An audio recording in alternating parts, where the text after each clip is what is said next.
Which Google Ads strategy is best for building awareness? Should you start with the search campaign, the bread and butter of Google Ads, or should you start with something like display or video that can give you a much wider reach more cheaply? What bid strategy should you use? How should you target your ads? Let's answer your questions about building brand awareness in Google Ads. I'm your host, Jyll Saskin Gales. I spent 6 years working for big brands at Google, and now I work for you. This is Inside Google Ads, episode 98, Awareness. Our first question comes from Daniel XV on Instagram, and they say, what bidding strategy do you think is better for mass awareness? Well, when we need to pick a bidding strategy, we need to start by deciding how we'll measure the success of our ads. So if our goal is awareness, genuinely awareness, then that means the way we're going to measure success is impressions and reach. In Google Ads, reach is called unique users. That's a column you can add to your report. So while you can't bid specifically for unique users, you can bid for impressions. There are 3 different impression-based bid strategies in Google Ads, depending what kind of campaign you're running. For a search campaign, your bid strategy would be target impression share. And this aims to get you a certain share of impressions, right? A certain visual real estate on the search engine results page. In a video campaign, you would choose a video reach campaign, and your bid strategy would be target CPM. Remember, CPM means cost per meal or cost per 1,000 impressions. The target CPM bid strategy optimizes for unique reach for your video campaign, so reaching as many unique people as possible. In a display campaign, your option would be viewable CPM. And the way this is different from target CPM is viewable CPM is more like a manual bid strategy. You set the maximum amount you're willing to pay per 1,000 impressions. Whereas with video, with target CPM, you're setting your target, your desired average CPM, and then Google could bid above or below, but will look to average out at your target while optimizing for unique reach. So those are your 3 actual awareness-based bid strategies: target impression share for search, target CPM for video, and viewable CPM for display. But there are 2 more bid strategies I think you should actually consider, even if the goal is awareness. First, demand gen. Right? There is not actually an awareness-based bid strategy for demand gen because demand gen is supposed to be more mid-funnel to bottom of funnel, but I think that's kind of garbage. You can absolutely use demand gen campaigns to generate demand. I recommend choosing the maximize clicks strategy. And this ensures that you're, showing ads to people on YouTube, Discover, Gmail. And if they click, meaning they leave whatever it is they were doing and visit your website, then that's great. Technically, that's more consideration than awareness, but a really great option for advertisers with an awareness goal who want to run demand gen. In video, although video reach campaigns are an option, I generally prefer video view campaigns with a target CPV bid strategy. This optimizes for people actually viewing your ad rather than the ad just showing up in front of people. And so the reasons I prefer that are first, just because you show an ad in front of someone, it doesn't mean they were interested. If they view the ad, that's more engaged. And second, you can only remarket to people who actually view your ads. So if you run a video reach campaign, you cannot build a remarketing list of people who are served your video ads because an impression is not a view. But if you run a video views campaign, then you can build a remarketing list of people who chose to view your ads and then show ads to them again later in other campaign types or target or observe that list in search. There's just a lot more possibilities. So although not technically awareness, it is also definitely not a conversion focused bid strategy. I would recommend maximize clicks in demand gen or maybe in search, and then a video views campaign on target CPV rather than video reach on target CPM. If you want to know more about all 12 bid strategies available in Google Ads, by the way, I cover them all in detail on episode 77 of the Inside Google Ads podcast. You'll find that link in the episode description. Before we get to our next question, we are nearing 100 weekly episodes of Inside Google Ads. Can you believe it? So something I would really appreciate that will only take 10 seconds of your time is if you could please rate this show. If you're in Apple Podcasts right now, then just hop back to the main Inside Google Ads page and give this show a rating. If you're so inclined to leave a comment as well, I'd appreciate it, but even just that rating will help.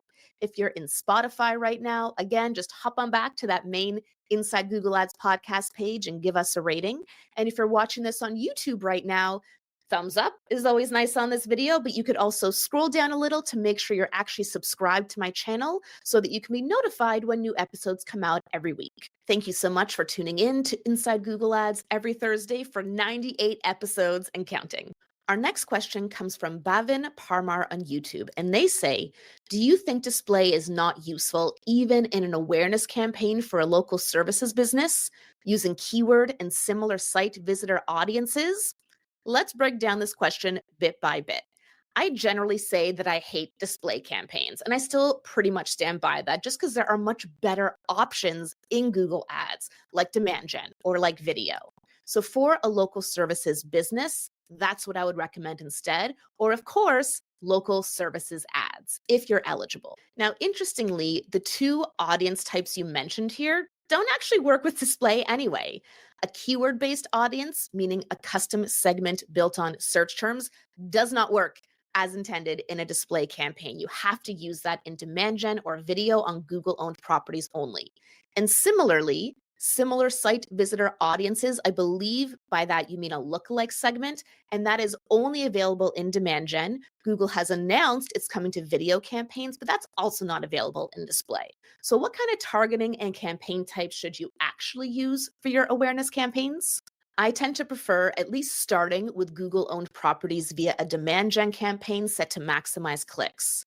For targeting, I do think a search-based custom segment is a great place to start, and then in-market audiences can also be really helpful. It's still awareness because you're reaching people who are not familiar with your business, but those are going to be much smaller than your really broad demographics or affinities, for example.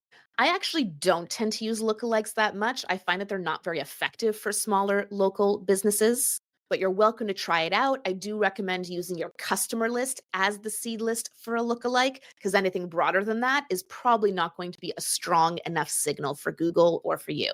All of those targeting tactics I mentioned would also work in a video campaign. But of course, that means you need video creative, which I know can be a big challenge for small local businesses.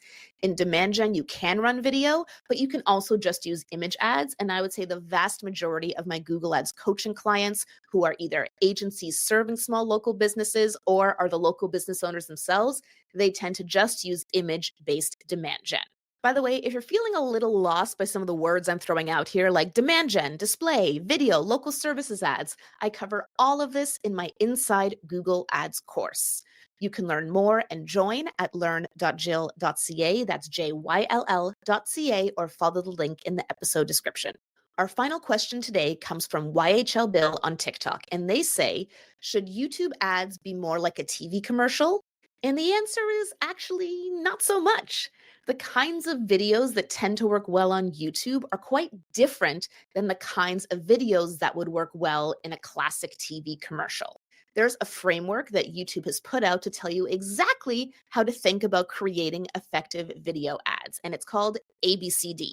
The A stands for attention. You want to grab attention early, whereas in a traditional TV commercial, you have time to kind of build slow and then build up to the climax at the end. On YouTube, it's the opposite. You have to grab attention right away. Otherwise, they're going to skip your ad. So grab attention early. Then B, brand early and often. You want to make sure that the people in your video are actually saying the name of your brand early, that your brand colors are throughout, maybe your brand logo is shown. If there are noises or other things associated with your brand, use those in the video. Remember, depending what kind of video campaign you're running, you might only be paying for a view. And so your ad could show to a lot of people that you don't even have to pay for. Take advantage of the branding opportunity by ensuring your brand shows up in those all important first 6 seconds. C stands for connect. You want to create a connection with the viewer through an emotion. It can be any emotion, by the way, but you want to make them feel something. Happy, sad, encouraged, optimistic, fearful, even humor is an emotion. So you don't need to have high production value, but even at a low budget, something just shot on your phone and posted on YouTube, you want to make sure that you're making the audience feel something so that they'll remember your brand and associate it with that feeling. And then finally, D is direct. You want to direct them to take action by the end of your video by literally saying or showing what you want them to do next.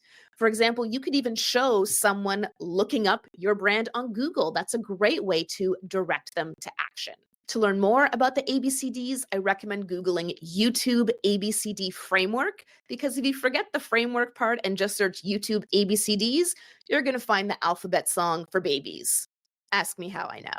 Last but not least, if you want some inspiration for YouTube ads, I recommend going to the Google Ads Transparency Center. And I know you want to look up your competitors, but instead try to look up some of your favorite brands that you like to shop at and see what their video ads look like. Look at ads in complementary industries. Maybe products that are not competitive with yours, but that target the same audience you would target. In a video campaign, I do think your creative is even more important than your bidding and your targeting. And of course, don't forget about the thumbnail. One of the key YouTube ad placements is the in-feed placement. And people don't even see your video there unless they choose to click on it. And your thumbnail is a huge determinant of whether or not they choose to click on it. For more about different options to promote your YouTube video, you should check out episode 78 of this podcast. The link is also in the episode description. To wrap up today, yes, you can build awareness with Google Ads, but be honest with yourself. Are you actually going to measure the success of your Google Ads investment by number of unique users? Are you actually going to look at that impressions number and say, yep, job well done? Or are you going to be sneaking a peek at the CPA or the ROAS or the conversion rate? I've worked with hundreds of different clients in my time at Google and as a Google Ads coach, and I've only ever had one that genuinely just cared about awareness, regardless of what they said initially. And you know what? They ended up stopping running Google Ads because impressions there were more expensive than on other platforms like TikTok. But conversions, business value, Google Ads with its database of intent is hard to beat. Today's insider challenge is this. Let's say you've just taken on a new client and they say they want to build brand awareness. So you build the Google Ad strategy accordingly. And then at your first monthly check-in, the client is not happy because the CPCs are higher than they expected. How do you respond? The beauty of the insider challenge is there's no right or wrong answer, just an opportunity to stretch your brain on real-life Google Ads problem solving. The last episode where we had a challenge was episode 95, and it was this. Let's say you look at the audience insights for your search campaign, and the top audience segment is exactly what you'd expect, perfectly aligned with your search terms, a high share of conversions, and a high audience index. What do you do next, if anything? My answer is first, clap my hands and smile, job well done. And then if our search impression share is maybe like 30% or higher, and we have more money to spend, I might consider launching a demand gen campaign targeting that audience to expand our reach. But otherwise, I would leave it be. We love a campaign that's perfectly hitting our target audience, so let's let it keep doing that. What about you? Would you do the same or something different? I'm Jyll Saskin Gales, and I'll see you next time inside Google Ads.